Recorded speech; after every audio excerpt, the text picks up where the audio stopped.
साम्राज्यातील 12 किल्ल्यांचा युनेस्कोच्या जागतिक वारसा यादीत झालेला समावेश हा संपूर्ण देशाकरता आणि विशेषतः महाराष्ट्राकरता अभिमानास्पद आहे। हा ऐतिहासिक वारसा जपण्याकरता सरकारने आता विशेष निधीची तरतूद करून व्यापक संवर्धन योजना राबवावी अशी मागणी महाराष्ट्राचे माजी मुख्यमंत्री अशोक चव्हाण करतायत।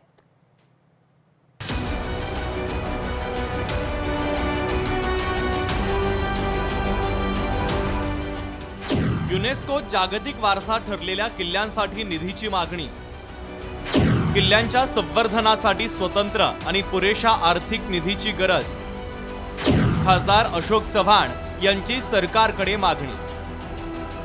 मराठा साम्राज्यातील 12 किल्ल्यांचा युनेस्कोच्या जागतिक वारसा यादीमध्ये समावेश झाला। त्या संदर्भातील युनेस्कोचे अधिकृत प्रमाणपत्र राज्याचे सांस्कृतिक कार्यमंत्री ॲडव्होकेट आशिष शेलार यांनी युनेस्कोच्या फ्रान्सतील कार्यालयामध्ये जाऊन मागील वर्षी स्वीकारलं होतं। हा महाराष्ट्रासाठी, देशासाठी, शिवप्रेमींसाठी गौरवाचा क्षण असल्याची प्रतिक्रिया आशिष शेलार यांनी दिली होती। मात्र या किल्ल्यांच्या संवर्धनासाठी पुरेसा निधी उपलब्ध झाला नव्हता।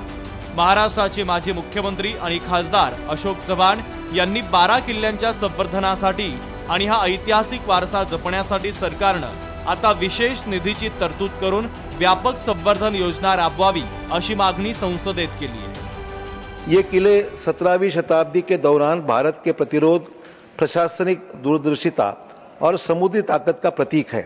इसलिए इनका दीर्घकालिक संरक्षण सुनिश्चित करना बहुत आवश्यक है। इनमें से कई किले जीर्ण शीर्ण स्थिति में है। मैं सरकार से अनुरोध करता हूं कि वह पर्याप्त वित्तीय आवंटन, वैज्ञानिक पुनरुद्धार, डिजिटल प्रलेखन और बेहतर आगंतुक सुविधाओं के साथ एक व्यापक संरक्षण और प्रतिबंधन योजना तैयार करे। पंतप्रधान नरेंद्र मोदींच्या पुढाकारातून महाराष्ट्रातील 11 तर तामिळनाडूमधील एका मराठा किल्ल्याला जागतिक वारसास दर्जा प्रदान करण्यात आला आहे। राज्यसभेत विशेष उल्लेखच्या माध्यमातून हा मुद्दा चव्हाणांनी उपस्थित केला।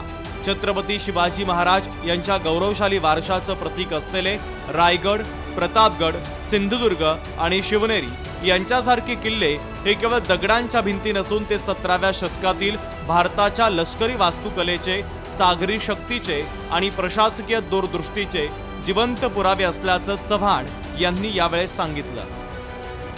युनेस्कोच्या यादीतील 12 किल्ले कोणते तेही आपण पाहूयात। रायगड, मराठा साम्राज्याची राजधानी। राजगड, शिवाजी महाराजांचा पहिला मुख्य किल्ला। शिवनेरी, छत्रपती शिवाजी महाराज यांचं जन्मस्थान। प्रतापगड, अफजल खानाशी झालेल्या लढाईचं ठिकाण। सिंधुदुर्ग, शिवाजी महाराजांनी बांधलेला जलदुर्ग। विजयदुर्ग, कोकणातील प्रमुख जलदुर्ग। सुवर्णदुर्ग, हरिहरेश्वर जवळील जलदुर्ग। खांदेरी, मुंबई जवळील जलदुर्ग। साल्हेर, नाशिक जिल्ह्यातील उंच किल्ला।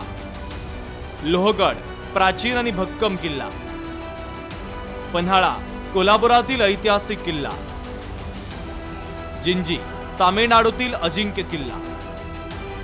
हा अमूल्य वारसा जतन करणं हे आपलं कर्तव्य असून या किल्ल्यांच्या संवर्धनासाठी स्वतंत्र आणि पुरेशा आर्थिक निधीची तरतूद झाली तर पुरातत्व शास्त्राचा आधार घेऊन शास्त्रीय पद्धतीनं किल्ल्यांची दुरुस्ती आणि पुनरुज्जीवन योग्य पद्धतीनं करण्यास मोठी मदत होईल।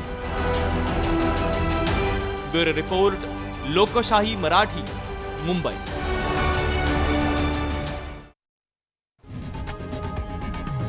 लोकशाही मराठी, ऐका, पहा, जागरूक रहा।